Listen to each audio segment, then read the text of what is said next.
وظیفه دا ده چې کوم سړی وایي چې الله جل شانه ماته نارینه اولاد راکړي،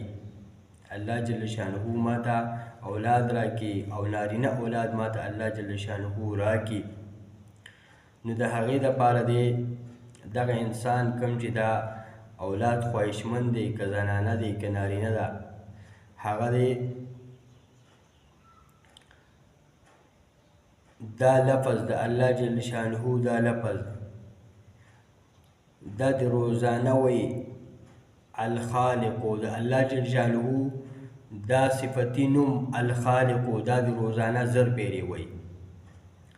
د الله جل شانه دا صفتی نوم الخالق دا د روزانه زر پیری وی ان شاء الله د دې په ویلو سره الله جل شانه دغه انسان ته